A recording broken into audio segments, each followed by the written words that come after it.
नमस्कार बच्चों। जय हिंद, जय भारत। आज की जो क्लास है अनुच्छेद 21 को समर्पित है। देखिए, जो बच्चे लाइव जुड़े हुए हैं, गुड इवनिंग रितिका, ठीक है। जो बच्चे लाइव जुड़े हुए हैं और जो बच्चे ऑफलाइन हैं उनके लिए भी क्लास है। मैं डालूंगा इसको यूट्यूब पर भी डालूंगा, क्लास यूट्यूब पर भी आएगी।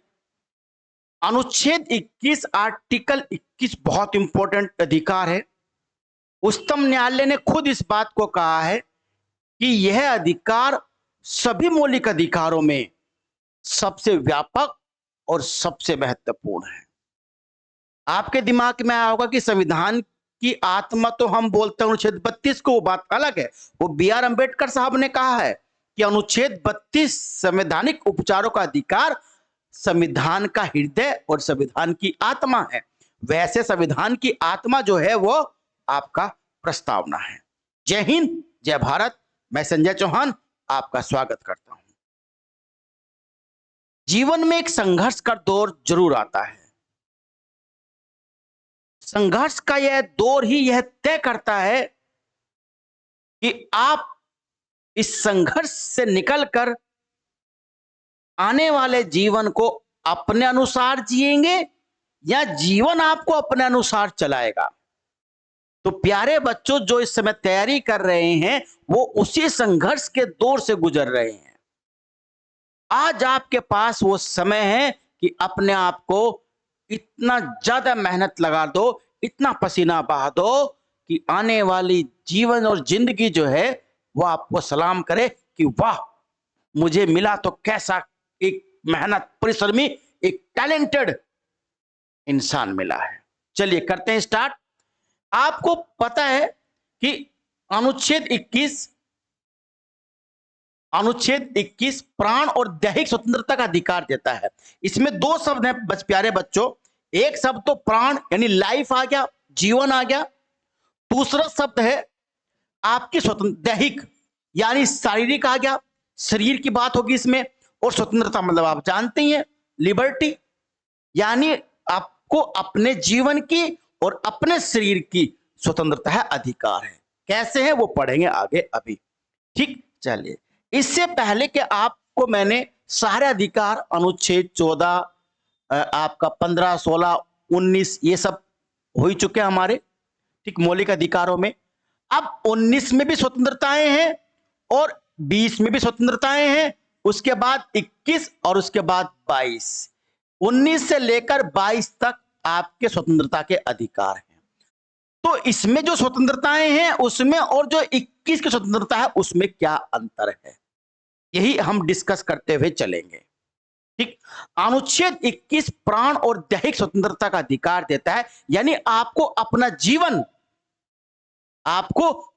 जीवन और अपना शरीर बनाए रखने का अधिकार है। कोई भी सिस्टम, कोई भी व्यवस्था आपको आपके जीवन से वंचित नहीं कर सकती। यानी आप जैसे राज्य यानी सरकार जो है, एक आम अवधारणा यह होती है कि जब हम किसी को जीवन दे नहीं सकते तो हम किसी का जीवन ले भी नहीं सकते।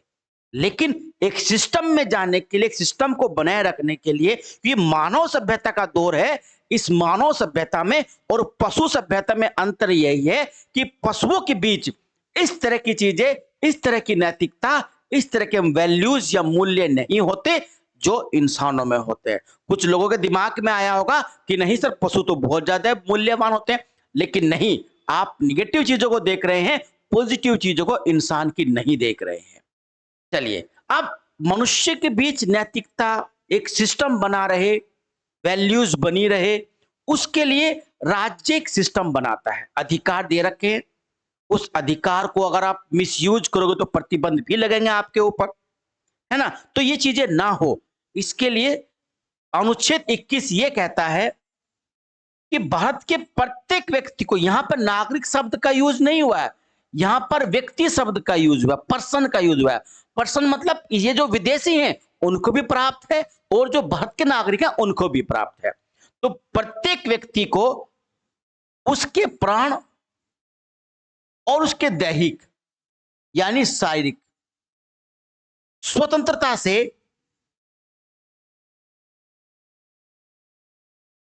उसकी लिबर्टी से विधि द्वारा स्थापित प्रक्रिया के माध्यम से ही वंचित किया जा सकता है, अन्यथा नहीं। यानी हम, यानी राज्य, यानी सरकार, हम नहीं, हमने बोल दिया, यानी राज्य यानी सरकार हम लोगों की जान, यानी कोई अपराधी है या जो कोई अपराध करने वाला है उसकी जान सरकार किस आधार पर ले सकती है? विधि द्वारा स्थापित प्रक्रिया बोलते हैं उसे, बोलते हैं विधि द्वारा स्थापित प्रक्रिया। देखिए आप, विधि द्वारा स्थापित प्रक्रिया, ये हमने जो लिया है प्रोसीजर एस्टेब्लिश्ड बाय लॉ, ये हमने जापान से लिया है। कहां से लिया? ये हमने जापान से लिया है प्यारे बच्चों। इसका मतलब ये होता है कि विधि बनाने का अधिकार किसको है? संसद को है। संसद यानी किसे? विधायिका को है। यानी विधायिका को यह अधिकार है कि वो विधि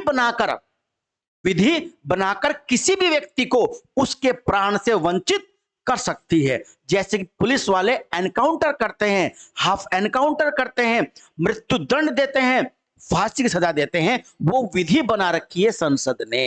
यानी विधि द्वारा स्थापित प्रक्रिया के माध्यम से ही हम किसी भी व्यक्ति को उसके प्राणों से वंचित कर सकते हैं, उसकी जान ले सकते हैं, अन्यथा नहीं ले सकते। ठीक, अब ये जो अधिकार है 21 वाला, ये हमको जीने का अधिकार देता है। ठीक, अब ये अधिकार जो देता है जीने का, उसमें ये कह दिया गया है कि राज्य विधि द्वारा स्थापित प्रक्रिया के माध्यम से ही किसी भी व्यक्ति को उसके प्राणों से वंचित कर सकता है, अन्यथा नहीं। अमेरिका में क्या है? ये यूएसए की विधि है। ये यूएसए की है, सम्यक विधि प्रक्रिया। यानी सम्यक मतलब क्या होता है? ड्यू प्रोसेस ऑफ लॉ, यानी ड्यू प्रोसेस ऑफ लॉ, यानी विधि जो सम्यक विधि होगी। सम्यक विधि आपने सुना होगा, जैन धर्म में सब भंगी ने सम्यक दर्शन, सम्यक ज्ञान, सम्यक आचरण। सम्यक शब्द का मतलब होता है, हिंदी में देखिए, सटीक, सही, युक्तियुक्त, यानी रीजनेबल हो, जो युक्ति युक्त हो, जो लॉजिकल हो, इसमें लॉजिक हो, सरल हो, सही हो, सटीक हो, उसे हम बोलते हैं सम्यक। तो हमारी विधि द्वारा और इसमें थोड़ा सा आपको अंतर नहीं लगा होगा? बिल्कुल लगा होगा। ये क्या कह रहा है कि संसद ने विधि बना दी, हम उसको प्राण से वंचित कर सकते हैं। अमेरिका क्या बोलता है कि नहीं, सम्यक होनी चाहिए विधि, सही होनी चाहिए, युक्ति युक्त होनी चाहिए, तार्किक होनी चाहिए। वो सब विधि होगी, उसी विधि से व्यक्ति के प्राण से वंचित किया जा सकता है, अन्यथा नहीं। ठीक है, चलिए, तो आपको लिखना है अनुच्छेद 21 हमें जीने का अधिकार देता है और यह कहता है कि राज्य किसी भी व्यक्ति को उसके प्राणों से वंचित नहीं कर सकता, लेकिन इसके लिए केवल विधि द्वारा स्थापित प्रक्रिया ही वो माध्यम है जो राज्य किसी व्यक्ति को उसके प्राण से वंचित कर सकता है। इसमें सम्यक विधि प्रक्रिया यूएसए की, वो हमने नहीं ली, हमने जापान से ली है। लेकिन मेनका गांधी बनाम भारत संघ के मामले में उच्चतम न्यायालय ने अनुच्छेद 21 की बड़ी व्यापक व्याख्या करी है। सबसे विस्तृत व्याख्या जो करी है वो मेनका गांधी के मामले में करी है। अब इस अनुच्छेद को मैं आपको दो पार्ट में पढ़ाऊंगा। एक तो इसकी विशेषताएं क्या है, इसकी बेसिक चीजें क्या है, एक इसके बहुत सारे वाद हैं, मुकदमे हैं जो सुप्रीम कोर्ट में गए हैं। मेनका गांधी बनाम भारत संघ, राजगोपालन बनाम तमिलनाडु राज्य, ठीक ना। तो बहुत सारे ऐसे मामले, क्योंकि आप जानते हैं संविधान की व्याख्या करने का एकमात्र अधिकार सुप्रीम कोर्ट को है। संविधान वो नहीं है जो पुस्तक में लिखा हुआ है, वही नहीं है जो पुस्तक में लिखा है। संविधान वो भी है जो सुप्रीम कोर्ट कहता है, वही संविधान है कि उसकी व्याख्या करने का अधिकार केवल सुप्रीम कोर्ट को है। तो सुप्रीम कोर्ट ने अनुच्छेद 21 की बहुत व्यापक व्याख्या कर दी है और उसमें सम्यक विधि प्रक्रिया नहीं जोड़ी गई, लेकिन विधि द्वारा स्थापित प्रक्रिया को बहुत ज्यादा तार्किक बना दिया है और सटीक और सही बना दिया है। ठीक, चलिए अब देखो, सबसे पहले अनुच्छेद 21 व्यक्ति के प्राण और दैहिक स्वतंत्रता की बात करता है, यानी जीने का अधिकार हमको देता है। अब इस जीने का अधिकार को प्रारंभ में सुप्रीम कोर्ट ने, हमारे उच्च न्यायालय ने बहुत संकीर्ण अर्थ में लिया और यह कहा कि अनुच्छेद 21 जो अधिकार है ये व्यक्ति का अधिकार तो है, लेकिन ये कार्यपालिका के कार्यों के विरुद्ध है। जो कार्यपालिका है यानी जो राज्य सरकारें हैं, जो सेंट्रल गवर्नमेंट है, जिसमें भी सरकार का अंश होता है, उसे हम राज्य कहते हैं। अनुच्छेद 12 में मैंने आपको राज्य की पूरी परिभाषा बताई है, क्या राज्य होता है, किसे राज्य कहते हैं, तो उसमें ही कार्यपालिका आती है। कार्यपालिका के जो कृत्य हैं, जो उसके काम हैं, केवल उनके विरुद्ध है। कार्यपालिका के कृत्य के विरुद्ध ही अनुच्छेद 21 का अधिकार मिला हुआ है। यानी सरकार आपको कभी भी प्राण से वंचित नहीं कर सकती। ये केवल किसके विरुद्ध है? कार्यपालिका। कार्यपालिका में आप जानते हैं मंत्रिपरिषद यानी सरकार आ जाती है ना, तो सरकार के विरुद्ध है। ये बात है शुरुआत की 1950 के आसपास की। ठीक, 1952 में एक केस था, मैं केस दिखा देता हूं आपको। एके गोपालन बनाम मद्रास राज्य का केस था। ये केस आपको लिखते जाने हैं, ठीक है, ये केस आपको लिखते जाने हैं। एके गोपालन बनाम मद्रास राज्य 1952 का केस है। उसमें क्या, उसमें अनुच्छेद 21 केवल कार्यपालिका कृत्य के विरुद्ध है और इसमें निवारक निरोध अधिनियम 1950 को इस मामले में चुनौती दी गई थी। इस मामले में जो चुनौती दी गई थी वो निवारक निरोध अधिनियम को दी गई थी कि ये सही नहीं है अधिनियम। इसी अधिनियम की व्याख्या करते सुप्रीम कोर्ट ने कहा इस वाले केस में कि अनुच्छेद 21 केवल कार्यपालिका के कृत्य के विरुद्ध है, विधायिका के कृत्य के विरुद्ध नहीं है। इसके विरुद्ध नहीं है, जो विधायिका उसके विरुद्ध नहीं है, केवल कार्यपालिका के विरुद्ध है। और जो दैहिक स्वतंत्रता है वो केवल शरीर की स्वतंत्रता से मतलब है, इसका अनुच्छेद 19 से कोई मतलब नहीं है।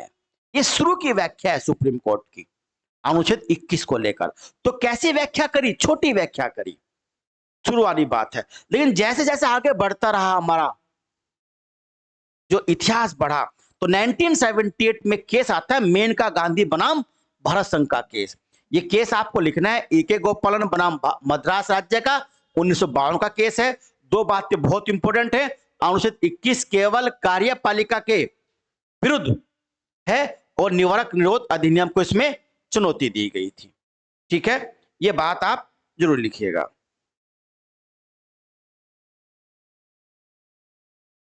ठीक, अब इसमें जो दूसरा केस है वह मेनका गांधी वाला केस, मेनका गांधी बनाम भारत संघ 1978 के केस में बहुत सारी बात लिखाऊंगा अभी आपको, पहले ये समझ लीजिए आप।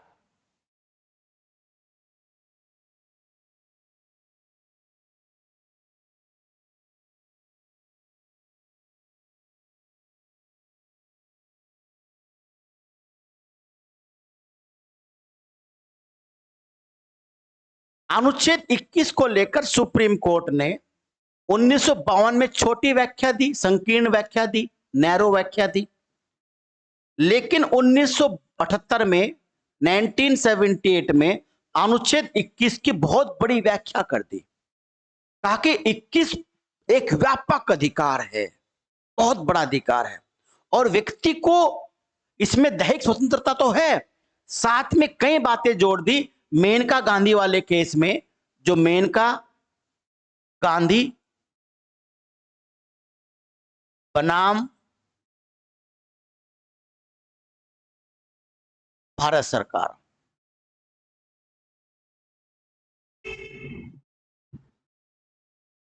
बनाम भारत सरकार का जो केस है, इस केस में कई बातें जोड़ दी। पहली बात तो यह कहा दिया गया कि अनुच्छेद 21 जो है वो बहुत व्यापक अनुच्छेद है। अभी बच्चे लाइव नहीं आ रहे, क्यों नहीं आ रहे पता नहीं चल रहा।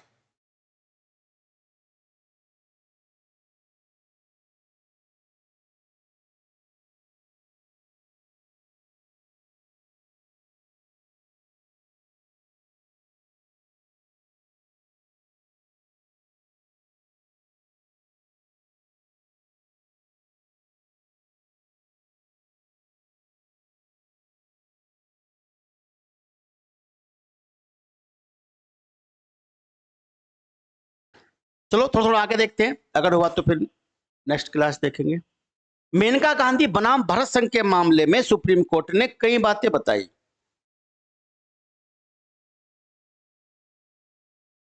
एक तो यह कहा कि अनुच्छेद 21 बहुत व्यापक अधिकार है, बहुत व्यापक है। दूसरी बात कही कि अनुच्छेद 21 केवल कार्यपालिका के विरुद्ध नहीं बल्कि जो विधायिका है यानी जो संसद है उसके भी विरुद्ध है, विधायिका के विरुद्ध भी है। ये केवल किसके विरुद्ध नहीं है, केवल कार्यपालिका नहीं बल्कि विधायिका के भी विरुद्ध है। यानी जो विधायिका जो विधि बनाती है, संसद जो विधि बनाती है, वो विधि जो है आपकी सम्यक होनी चाहिए, फेयर होनी चाहिए, सटीक सही होनी चाहिए और विधि मान्य होनी चाहिए। और साथ में अनुच्छेद 14 और 19 के अनुकूल होनी चाहिए। ये मेनका गांधी वाले केस में कई बातें बता दी। एक तो कहा कि बहुत विस्तृत है, ठीक, जो विधि संसद बना रही है वो विधि सही होनी चाहिए, सटीक होनी चाहिए, सरल होनी चाहिए और वो विधि अनुच्छेद 14 और 19 के अनुसार होनी चाहिए। यानी अगर अनुच्छेद 21 के तहत कोई कानून बनता है तो उस कानून की विधि मान्यता की समीक्षा उच्चतम न्यायालय अनुच्छेद 14 और अनुच्छेद 19 के आधार पर भी कर सकता है। आप जानते हैं कि कानूनों की समीक्षा करने का अधिकार किसे है, सुप्रीम कोर्ट को है। न्यायिक पुनर्विलोकन का अधिकार अनुच्छेद 13 में। और तो अनुच्छेद 21 के तहत कोई विधि बनती है, उस विधि की जांच केवल 21 के अधिकार पर नहीं होगी, उस विधि की जांच अनुच्छेद 14 यानी 14 और अनुच्छेद 19 के तहत भी होगी। अगर इन दोनों में जो अधिकार दिए गए हैं उनका उल्लंघन होता है तो ये विधि जो है वो जीरो हो जाएगी। यानी अब सरकार ऐसी विधि बनाएगी जो 19 के तहत जो स्वतंत्रताएं हैं वो भी समाप्त ना हो और जो 14 में विधि के समक्ष समानता का अधिकार है वो भी समाप्त ना हो। ये सब बातें हैं। तो मेनका गांधी वाले मामले में कई बातें आई, जैसे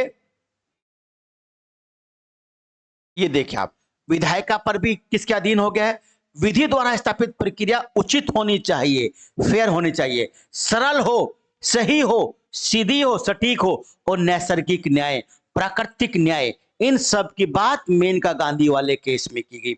इसके साथ साथ विदेश जाने का अधिकार और मानव गरिमा की बात भी इसी केस में की गई थी। विदेश जाने का अधिकार क्या था, मेनका गांधी बनाम भारत संघ के मामले में पासपोर्ट को लेकर सुप्रीम कोर्ट में केस गया था। किसे लेकर, पासपोर्ट को लेकर केस सुप्रीम कोर्ट में गया। तो उस पासपोर्ट विदेश जाने का अधिकार को लेकर सरकार ने, क्योंकि मेनका गांधी का पासपोर्ट जमा कर लिया सरकार ने, विदेश जाने नहीं दे रही थी तो जमा कर लिया और बिना उसको बताए उसका पासपोर्ट कैंसिल कर दिया।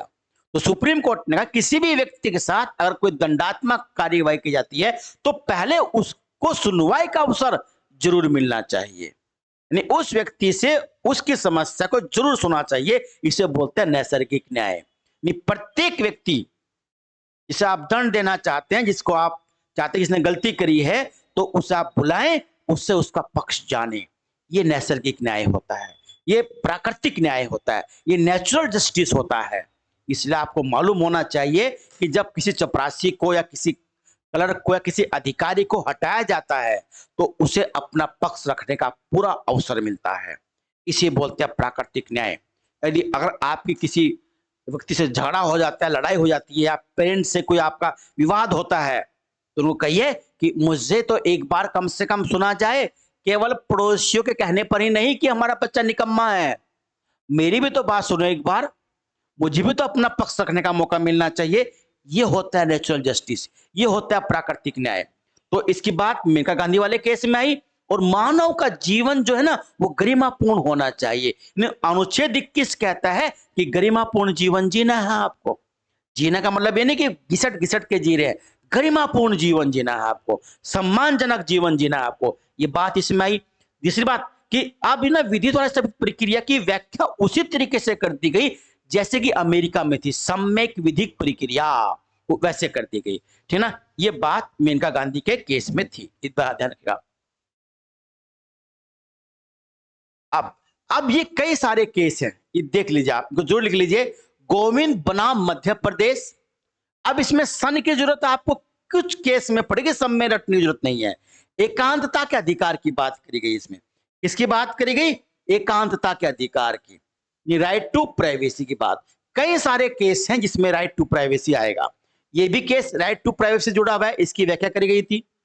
महाराष्ट्र राज्य बनाम मधुकर नारायण, इसमें कहा कि चरित्रहीन महिला को भी एकांतता का अधिकार है। इसमें क्या हुआ था कि ये मधुकर नारायण जो थे, एक पुलिस में कोई कर्मचारी थे। ये किसी वैश्यालय में गए, कोई वैश्य थी वहां, उससे संबंध बनाने की अपील करी कि कहा कि नहीं, जबरदस्ती बनाए। और जब केस कर दिया तो इन्होंने तर्क दिया क्योंकि वो एक चरित्रहीन महिला थी, तो कोर्ट ने कहा कि चरित्रहीन महिला के भी अधिकार हैं। जिसको आप चरित्रहीन कहते हो, चरित्रहीन क्यों बनी इसके पीछे देखो आप, उसके भी अपने अधिकार हैं। उसको भी एकांतता में रहने का अधिकार है, उसके भी अकेले रहने का अधिकार है, उसके भी राइट टू प्राइवेसी है। ये किस केस में बात आती है? महाराष्ट्र राज्य बनाम मधुकर नारायण के केस में। तो चरित्रहीन महिला को भी एकांत में रहने का अधिकार है, ठीक ना। दूसरा बात, राजगोपालन बनाम तमिलनाडु राज्य 1994, इसमें भी यही बात थी, राइट टू प्राइवेसी। लेकिन वास्तव में जब शामिल हुआ तो 2017 में अनुच्छेद 21 का पार्ट बनाया गया, राइट टू प्राइवेसी। बताऊंगा अभी आगे केस आएगा। तो 3 महत्वपूर्ण मामले हैं, राजगोपालन बनाम तमिलनाडु राज्य और गोविंद बनाम मध्य प्रदेश राज्य, है ना। ये सब राज्य जुड़े हुए किससे हैं? ये सब जो राज्य जुड़े हुए हैं ये आपके जुड़े हुए हैं राइट टू प्राइवेसी। एक एस के पुट्टा आयोग है, के एस पुट्टा स्वामी, आगे आएगा वो के एस पुट्टा स्वामी बनाम भारत संघ का मामला है। यह मामला भी राइट टू प्राइवेसी का है। इसी मामले के तहत 2017 में यह अधिकार दे दिया गया था, यह अधिकार दे दिया गया था। तो 3 केस याद रखना आपको राइट टू प्राइवेसी के लिए, गोविंद बनाम मध्य प्रदेश, राजगोपालन बनाम तमिलनाडु और के एस पुट्टा स्वामी बनाम भारत संघ का मामला, ठीक है। आप देखो नेक्स्ट, मोहिनी जैन बनाम कर्नाटक राज्य। ये जो शिक्षा का जो मौलिक अधिकार था, जो शिक्षा का मौलिक अधिकार है, ये उसकी बात करी गई थी 1992 में सबसे पहले।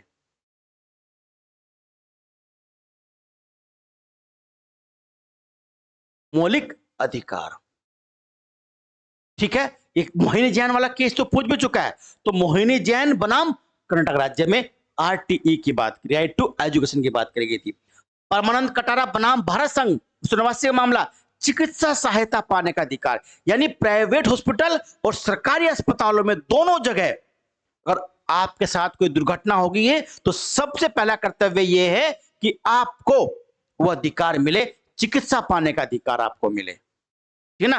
आप सबसे पहले आपको फर्स्ट एड मिले, सहायता मिले आपको, उसके बाद कागज बने। पर होता उल्टा है, आप सोच रहे हो ऐसा तो होता ही नहीं है, पहले फॉर्म भरवाते हैं, ये करते हैं वो करते हैं। क्योंकि देखो मैंने बताया था आपको इससे पहले वाली क्लासों में, हम जो संविधान पढ़ते हैं वो अलग है और जो प्रैक्टिकल में चीजें चलती हैं वो अलग होता है।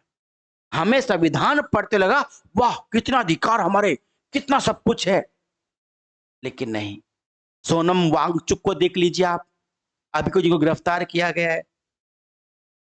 जिस व्यक्ति को पूरा दुनिया सम्मानित कर रही हो और जो आम जनता के लिए लड़ रहा हो, ऐसी अहंकारी सरकारें, हिटलरवादी सरकार सुनने की बजाय, नैसर्गिक न्याय की बजाय उसको गिरफ्तार करके जेल में रख रही है। ये कैसा न्याय है? ऐसा नहीं होना चाहिए। या तो सरकार स्पष्ट करे कि वो लद्दाख को राज्य का दर्जा क्यों नहीं दे रही, 6ठी अनुसूची में शामिल क्यों नहीं कर रही, अलग पब्लिक सर्विस कमीशन लद्दाख के लिए क्यों नहीं बना रही।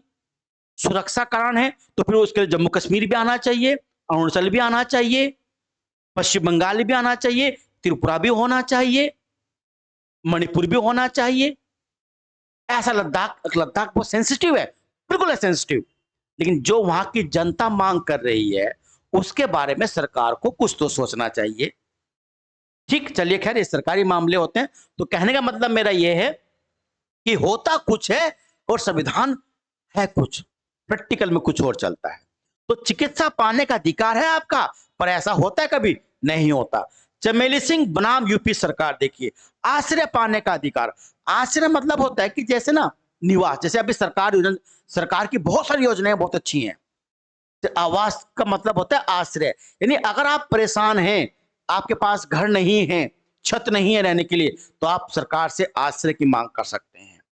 सर्दियों में आपने देखा होगा बहुत सारे, सर्दियों ना बहुत सारे लगते नहीं है कि जहां पे टेंट लगते हैं, जहां पर लोग जो बेचारे सड़क पर सोते हैं, उनको वहां जो है रहने का स्थान मिलता है। और ये कहा सुप्रीम कोर्ट ने, अगर सरकार जो आश्रय उपलब्ध करवाए उसमें जीवन जीने की सभी दशाओं की व्यवस्था होनी चाहिए। स्वच्छ पानी होना चाहिए, हवा होनी चाहिए, गर्म कपड़े होने चाहिए, खाने की अच्छी व्यवस्था होनी चाहिए। ये होता है। तो सर्दियों में सरकार जो देती है वो, इसके अलावा और भी, अगर आपके पास छत नहीं है तो आप सरकार से मांग कर सकते हैं कि नहीं मुझे आश्रय दे, मेरे पर छत दी जाए, मुझे मकान दिया जाए। तो सरकार इसकी योजना चला ही रही है, हर गांव में आवास बना रही है सरकार, ठीक ना। अब वो समस्या दूसरी होती है कि आवास कोई लेना नहीं चाहता, या पैसे, या बहुत सारे उसमें करप्शन होता है, बात अलग है। पर यह आपका मौलिक अधिकार है, चमेली सिंह बनाम यूपी सरकार के मामले में आश्रय का। सुभाष कुमार बनाम बिहार राज्य, 191 का मामला है। प्रदूषण मुक्त जलवायु और वायु, ये भी आपका मौलिक अधिकार है 21 के तहत। है दिल्ली वाले लोगों को प्राप्त, है गाजियाबाद वाले लोगों को प्राप्त, मौलिक अधिकार है। आ रहे हो कि दिमाग में, क्या हम इसके लिए केस कर सकते हैं? बिल्कुल कर सकते हो आप, सुप्रीम कोर्ट में जा सकते हो आप। यह आपका अधिकार है 32 के तहत कि हमारे जीने का अधिकार छीना जा रहा है। ऐसे वातावरण कर दिया है गाड़ियों ने और इंडस्ट्री एरिया ने, बहुत ज्यादा है, तो ये आपका अधिकार है। महिलाओं को बच्चे के, सुचिता श्रीवास्तव बनाम चंडीगढ़, 2010 का मामला था। महिला को बच्चे पैदा करने या ना करने का अधिकार है। वो कह सकती है अब मुझे बच्चा पैदा नहीं करना है, ये उसका अधिकार है। कितना बड़ा अधिकार है। देखा होगा आपने, कोई 5 कोई 6 बच्चे पैदा करवा रहा है। एक हमारा पड़ोसी है, उसके 6 बच्चे हैं और उसकी बीवी को टीवी है। देखिए टीवी होने के बावजूद भी वो महिला गर्भवती होती है, तो ये समस्या है। उसमें बिल्कुल महिला की अनिच्छा होगी, पर पुरुष नहीं मानेगा ना। अब 4 लड़कियां 2 लड़के तो होने ही चाहिए, तो ये मामला आ जाता है। लेकिन उनको पता नहीं अपना अधिकार, तो महिला बच्चे पैदा करे या ना करे ये उसका अधिकार है, 21 के तहत जीने के अधिकार में शामिल है। सार्वजनिक स्थानों पर धूम्रपान निषेध है, धूम्रपान निषेध है। ये किसमें? मुरली देवड़ा बनाम भारत संघ के मामले में। सार्वजनिक स्थानों पर धूम्रपान क्या है? निषेध है, मना है, धूम्रपान नहीं करना आपको, ठीक है। धूम्रपान जो है वो निषेध है सार्वजनिक स्थानों पर। यानी अगर आपके बगल में कोई सिगरेट पी रहा है, बीड़ी पी रहा है बैठा हुआ, ठीक है, और आपको दिक्कत हो रही है, तो वो आपका जीने का अधिकार छीन रहा है। लड़ मत पड़िएगा, कि सुप्रीम लड़ने के लिए नहीं है आपको, ये इसे पढ़ने के लिए मौलिक अधिकार। विशाखा बनाम राजस्थान राज्य, महिला कर्मियों का यौन उत्पीड़न अनुच्छेद 21 का उल्लंघन है। यानी जो महिला कर्मी हैं, जो कर्मचारी हैं, अगर उनका यौन शोषण करता है, उनके पास आप छिटाकशी करते हो, छेड़खानी करते हो, कमेंट्स करते हो, तो ये उनके जीने के अधिकार का उल्लंघन है 21 के तहत। किस केस में? विशाखा बनाम राज्य के केस में। नीलवती बोहरा उड़ीसा राज्य वाला केस, पुलिस अभिरक्षा में मृत्यु बहुत खतरनाक चीज है। पुलिस अभिरक्षा में मृत्यु नहीं होनी चाहिए, अगर होगी तो बहुत मुश्किल है। सबसे बड़ा दंड माना जाता है पुलिस वालों के लिए, कि अगर पुलिस गिरफ्तार करके लेगी ना आपको, तो अब उस पुलिस की जिम्मेदारी है कि वो आपको बचाए, ठीक है। तो ये वाला केस हो गया। इसके अलावा प्रेम शंकर बनाम दिल्ली, 1980 का केस, हथकड़ी लगाने का अधिकार है। अब पुलिस तो हथकड़ी लगाती है, लगा के ले जाती है। अब पुलिस के सामने भाई डरते हैं सब लोग, सोचे यार हथकड़ी पहली मुझे पकड़ के ले आ रही और मैंने कह दिया कि नहीं हथकड़ी मत लगाओ, 2 थप्पड़ और मारेगी, है नहीं है। तो अधिकार तो है, पर मैंने भी क्या कहा था, पढ़ने में कुछ और है और प्रैक्टिकली कुछ और है। तो हथकड़ी सार्वजनिक रूप से हथकड़ी लगा सकती, समझा आप। देखो ना, जो बड़े बड़े हैं होते हैं अपराधी जिनके वकील साथ में चलते हैं, उनको पुलिस ऐसे पकड़ती है, ऐसे करके हथकड़ी लगाएगी, दो इधर रहेंगे सिपाही, दो इधर रहेंगे और ऐसे हाथ फंसा लेंगे या ऐसे कर लेंगे। हथकड़ी किसका लगाती है? जो चोर होगा बेचारा, कहीं शांति भंग कर रहा होगा, गाली गलौज कर रहा होगा, चल बे, चल, लगा देगी हथकड़ी। ये होती है स्थिति। तो किस पुट्टा बनाम भारत संघ 2017 का मामला का ना, राइट टू प्राइवेसी, निजता का अधिकार है आपको, यानी आपको लेकिन सुप्रीम कोर्ट ने कहा कि भाई ये जो कैमरे ना, जो सार्वजनिक स्थानों जो कैमरे लगे होते हैं, ये कैमरे भी राइट टू प्राइवेसी का उल्लंघन है, लेकिन सुरक्षा जरूरी है, इसलिए सुरक्षा में कैमरे लगते हैं। तो मान लिया आप किसी कमरे में बैठे हुए, इसका इंतजार कर रहे, या स्टेशन पर बैठे हुए, आपके नाक में खुजली होगी तो उंगली डालनी पड़ेगी, क्या करे, आदमी का स्वभाव है ऐसा। अब डाल रहे हो, कोई बैठा देगा, अच्छा नाक में उंगली डाल रहा है तो बहुत गंदा आदमी है, कोई पसीना आ रहा है, खुजा रहा है, कोई पैंट ठीक कर रहा है, अब सामने कैमरा लगा देख रहा, अच्छा अच्छा, है ना, तो ये राइट टू प्राइवेसी का उल्लंघन है, इस तरह का मामला। लेकिन होता है ना, कैमरे हर जगह लगे होते हैं, देखा ही होगा आपने, बिल्कुल। Common cause NGO, passive euthanasia, इच्छा मृत्यु का अधिकार। देखिए आप, इच्छा मृत्यु भारत में नहीं है, यानी अनुच्छेद 21 ये कहता है कि आपको जीने का अधिकार तो है, पर आपको मरने का अधिकार नहीं है, आप मर नहीं सकते। इसमें 2-3 केस हैं, है ना, ज्ञान कोर करके केस है, 2-3 कोस में, बनाम दुब्बल करके केस है, तो बताऊं उसमें भी। तो पहले वही देख लेते हैं।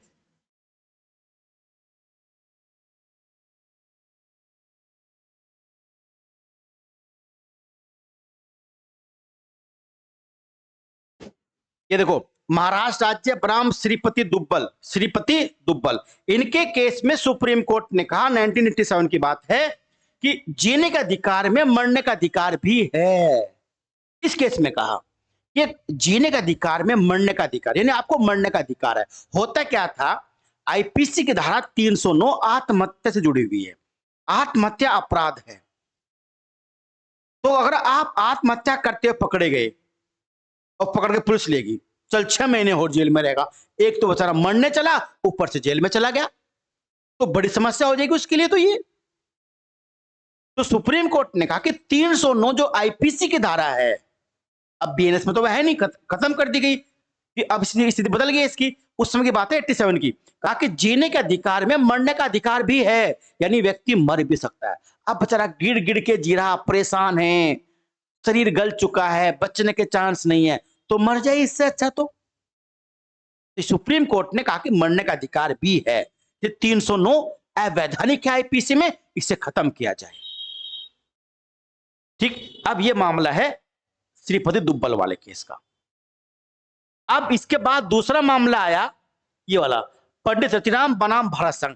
इसमें क्या देखिए, अनुच्छेद 21 में मरने का अधिकार भी है, मरने का भी अधिकार है, आप मर सकते हो, यानी अगर आपने आत्महत्या की तो अपराध नहीं है।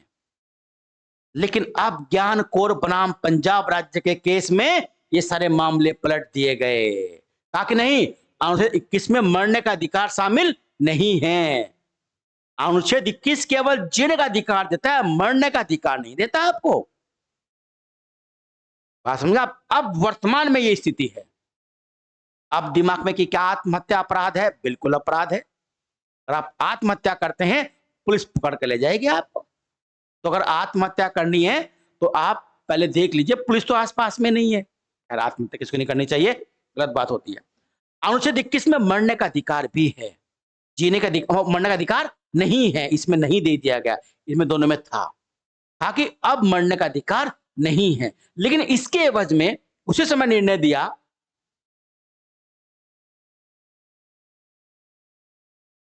कॉमन कोज एनजीओ के मामले में सुप्रीम कोर्ट ने कहा कि भारत में पैसिव यूथेनेसिया, यानी प्रोक्ष इच्छा मृत्यु हो सकती है। ये क्या है? इच्छा मृत्यु, यानी मरने की इच्छा। जब कोई व्यक्ति इतना बीमार हो जाए कि उसके बचने के चांस ना हो, उसका शरीर बिल्कुल खत्म हो जाए, और डॉक्टरों का एक पैनल ये कह दे, उसमें एम्स के स्तर के डॉक्टर हो, एक बड़ा पैनल बनेगा, और जो उसके सबसे नजदीकी रिश्तेदार होंगे उस मरीज के, उनसे की अनुमति के बाद उसको इच्छा मृत्यु का अधिकार दे दिया जाएगा। भाई अधिकार तो मरने का है नहीं, लेकिन भारत में आगे अगर कैसी कंडीशन आ जाए कि सुप्रीम कोर्ट बहुत सारे मामलों में मध्यम वर्गीय मार्ग अपनाता है, जो मध्यम जो मार्ग होता है उसको अपनाता है, वो कभी भी बहुत ज्यादा ब्लैक एंड व्हाइट निर्णय नहीं देता, वो ग्रे में रहता है। ग्रे का मतलब होता है दोनों शेड यूज कर सकते हो आप। यानी कहा कि जीने का अधिकार तो नहीं है, मतलब मरने का अधिकार तो नहीं है, जीने का अधिकार में, लेकिन अगर कोई व्यक्ति इतना परेशान हो, इतना दुखी हो कि वो उसका जीवन खत्म हो जाए तो ज्यादा अच्छा होगा, तो उसके लिए पैसिव यूथेनेसिया हो सकता है। इसमें क्या होगा, इसमें सबसे पहले डॉक्टर का पैनल बनेगा, वो ये देखेगा कि क्या इसकी बीमारी कैसी है। अगर वास्तव में बच नहीं सकता तो नजदीकी परिवार से अनुमति लेकर उसको पैसिव यूथेनेसिया, यानी हम उसको इंजेक्शन नहीं लगाएंगे, उसकी जो लाइफ सपोर्ट प्रणाली है अगर वो वेंटिलेटर पर तो हटा दिया जाएगा, उसको केवल दर्द निवारक दवाइयां दी जाएंगी ताकि उसको दर्द महसूस ना हो। बाकी जो लाइफ सपोर्ट प्रणाली है उसकी, वेंटिलेटर पर है या कुछ और दिया जा रहा है, वो सब बंद कर दिया जाएगा और जब तक उसका जीवन हो वो जिएगा। हम उसको इंजेक्शन लगाकर नहीं मारेंगे। इसमें इंजेक्शन लगाकर मारा जाता है तो होता है एक्टिव यूथेनेशिया, उससे बोलेंगे प्रत्यक्ष इच्छा मृत्यु। एक्टिव, ये पैसिव है, वो एक्टिव यूथेनेशिया हो जाएगा। जैसे कि अमेरिका में अनुमति है, कई दूसरे देशों में इसकी अनुमति है, वहां पर इंजेक्शन लगाकर इच्छा मृत्यु को संपादित किया जाता है। हमारे यहां नहीं, हमारे यहां केवल लाइफ सपोर्ट प्रणाली हटा ली जाएगी, बाकी चीजें चलती रहेंगी, जैसे बस दर्द निवारक दवाई उसको दी जाएंगी। भारत में ये नहीं किया गया। क्यों नहीं किया गया? कि भारत की जनता भी इतनी पढ़ी लिखी नहीं है, पॉपुलेशन बहुत ज्यादा है, अमीरी गरीबी की खाई बहुत ज्यादा है। अब गरीब के यहाँ अगर कोई बुजुर्ग बीमार पड़ गया और तो साठ गांठ करके, करप्शन करके, कुछ भी करके अनुमति कहीं से ले आया और उसको मार दिया बेचारे को, बुजुर्ग को, तो ये तो अन्याय होगा ना, उसका जीने का अधिकार छीन लिया जाएगा। तो ये ध्यान रखिए आप। तो कॉमन कोज एनजीओ ने सुप्रीम कोर्ट में अपील करी थी, उस अपील के बाद ये निर्णय दिया था। इस निर्णय के पीछे केरल की एक नर्स की कहानी थी। वो केरल की एक नर्स थी जो 16-17 साल की उम्र में बलात्कार हुआ और वो कोमा में चली गई। अब लंबे समय तक वो कोमा में रही। अब उसके घर वालों ने उसकी देखभाल बंद कर दी, बहुत लंबे टाइम तक, बिल्कुल बहुत पतली होगी, हड्डी का ढांचा बना, और वो कोमा में थी। उसे सब मालूम था कि कौन मिलने आ रहा है, कौन मिलने जा रहा है, कौन क्या कह रहा है उसको, पर वो कुछ एक्टिव नहीं हो सकती थी, बच नहीं सकती थी। तो सुप्रीम कोर्ट ने कहा कि इतने दिन से इतनी तड़फ रही है ये लड़की, ऐसे में तो और बहुत सारे केस ऐसे होंगे।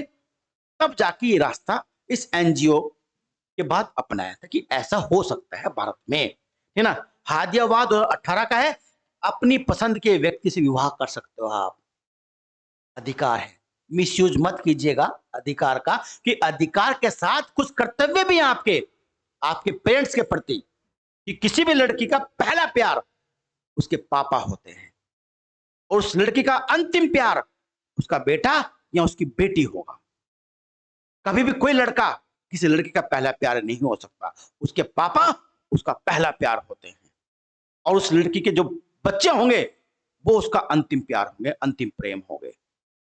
तो अगर आपकी अनुमति वो है, इच्छा है लव मैरिज करने की, अपने पसंद के व्यक्ति से विवाह करने की, तो अपने पेरेंट्स की भी मान सम्मान और उनकी आर्थिक स्थिति का ध्यान रखिए।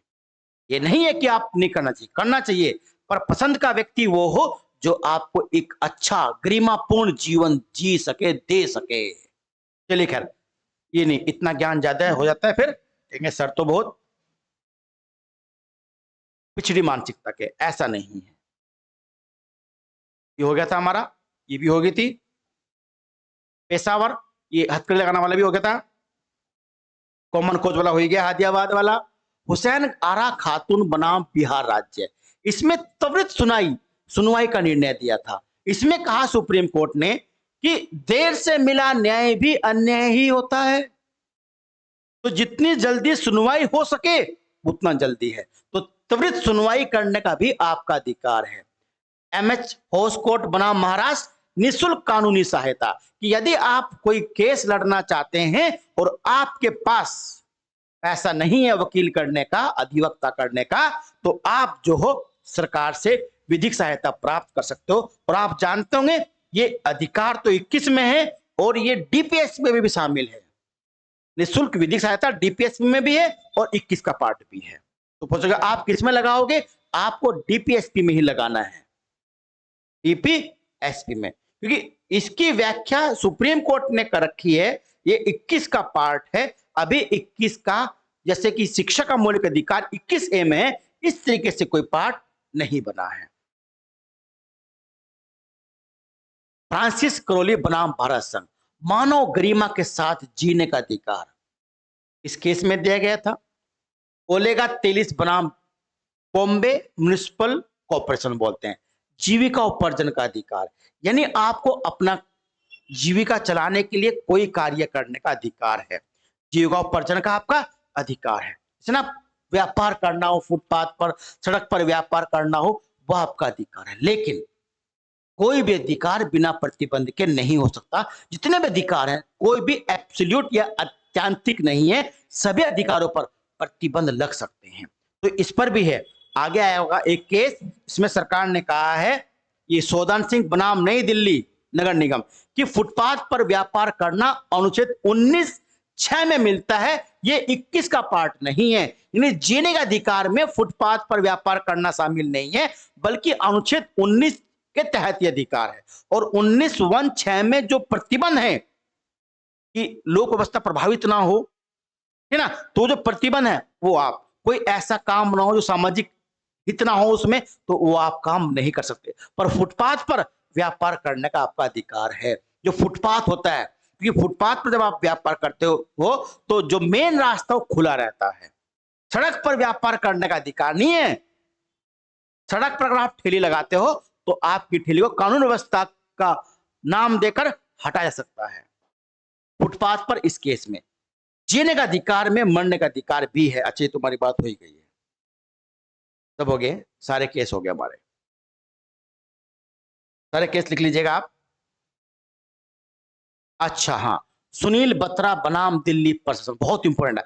सिद्ध दोष व्यक्ति का मतलब जो कैदी है, जेल के अंदर है, व्यक्ति के भी अनुच्छेद 21 में अधिकार है। एकांत कारावास के अधिकार बोलते हैं इसको, इसे बोलते हैं एकांत कारावास। यानी अगर आप जेल में हैं और आपको एकदम बिल्कुल तन्हाई में कोर्ट में बंद कर दिया गया है, तो उसके विरुद्ध आपको अपील करने का अधिकार है। सुप्रीम कोर्ट ने कहा कि जो कैदी है वो जानवर नहीं है, वो पशु नहीं है, वो भी तो मनुष्य ही है, और हमको उनके साथ मनुष्य जैसा व्यवहार ही करना चाहिए। क्योंकि सिद्ध दोष व्यक्ति जिसको फांसी की सजा का दंड मिल चुका है, आजीवन कारावास का दंड मिला है, उनके भी अधिकार हैं। वो दूसरे कैदी से बात ना करने देना, कि उनसे मेल मिलाप ना रखने देना, या किसी से को उनसे मिलने ना देना, ये सब उसके अधिकार के विरुद्ध है।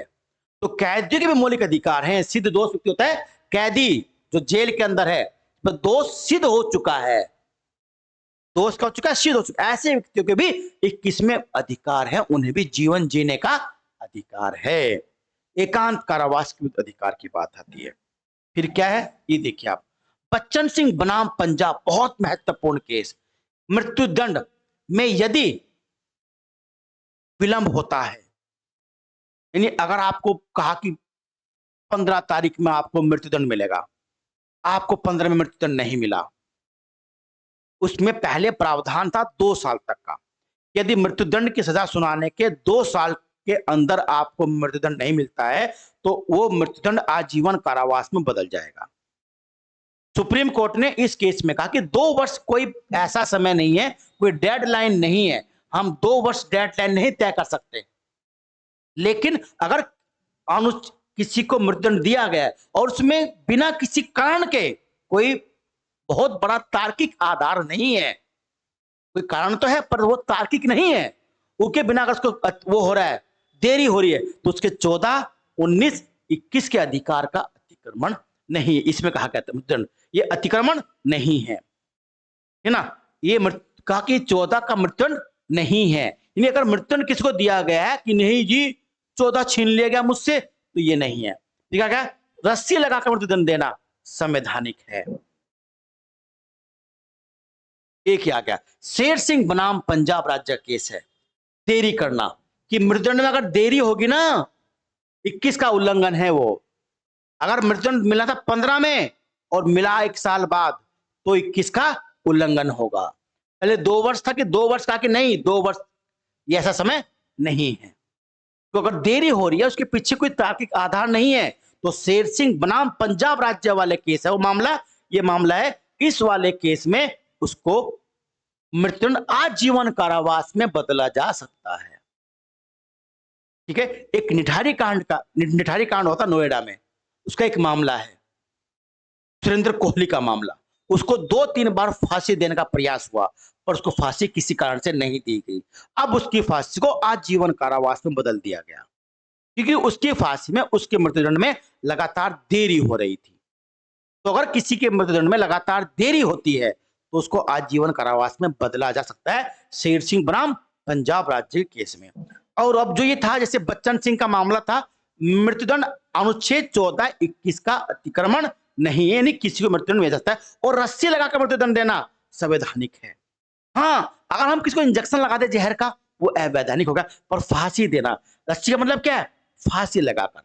तो फांसी देना संवैधानिक है और वैधानिक भी है। किस केस में? दीना बनाम भारत संघ के केस, दीना बनाम भारत संघ के केस में। तो बहुत सारे केस मैंने आपको बता दिए हैं, ठीक ना। बहुत सारे केस हैं, ये ध्यान लिख लीजिएगा। इन सब केस को आपको लिखना है। से सुनील बत्रा बनाम दिल्ली, सिद्ध दोष व्यक्ति के, ये है, ये तो हो गया था शेर सिंह वाला, ये भी हो गया है, सुनील बत्रा वाला भी। रतिराम बनाम ये 21 में मरने का अधिकार नहीं है, सारी हो गए लगभग केस, सब बता दिए मैंने आपको।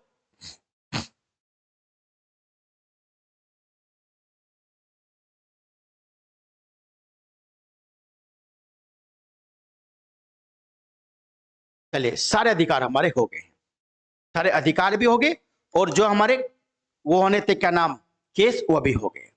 तो 21 से जो क्वेश्चन बनेगा, या तो युक्तियुक्त प्रक्रिया, जैसे मैंने आपको 2 चीजें बनते हैं, विधि द्वारा स्थापित प्रक्रिया और सम्यक विधि प्रक्रिया। तो विधि द्वारा स्थापित प्रक्रिया हमने जापान से ली गई है, और सम्यक विधि प्रक्रिया जो है अमेरिकी संविधान में, वो हमने नहीं ली है। मेनका गांधी वाला केस याद रखिएगा, क्या केस में शामिल हुआ? राजगोपालन वाला केस, और जो ए गोपालन वाला केस है इससे पहले वाला 1952 वाला, वो जरूर याद रखिएगा। तो केस एक बार आप पढ़ लीजिए, आपको याद रहे कि हाँ इस केस में ये मामला चला था, है ना। तो सारे केस पढ़ने हैं आपको 2-3 बार, वो अपने आप याद हो जाएंगे, याद करने की टेंशन आपको नहीं होनी चाहिए। तो 21 में होगी सारी बातें। अब 21 के तहत अगर मैंने आपको बता भी दिया कि अगर 21 में कोई कानून बनता है, तो उस कानून को, अगर 21 के तहत कोई कानून बनता है, तो उस कानून को अनुच्छेद 14, अनुच्छेद 19 और अनुच्छेद 21 स्वयं के तहत किसी भी न्यायालय में चुनौती दी जा सकती है। पहले क्या मामला था मेनका गांधी वाले केस से पहले, कि 21 के तहत बने कानून को 21 के आधार पर ही, अनुच्छेद 21 के आधार पर ही चुनौती दी जा सकती थी। अब लेकिन मेनका गांधी वाले बात क्या हुआ कि 14 और 19 के आधार पर भी दी जा सकती है, कि अनुच्छेद 21 जो है वो 14 और 19 से भी व्यापक अधिकार मिल गया है। ठीक है, तो सारे केस और सभी बातें हो गई है। ठीक है, अब अनुच्छेद 21 के बाद 22 है, जो मैंने डाली दिया है आपके, जो हमारे ऐप पे बच्चे उनको मिल गया होगा। ठीक है, तो उम्मीद करता हूं बहुत सारी बातें क्लियर हो गई होंगी आपको। इसी के साथ डिस्कवरी स्टडी सर्कल इस क्लास में आपका स्वागत था। अब ये स्वागत फिर अगली क्लास में होगा। जय हिंद, जय भारत, नमस्कार।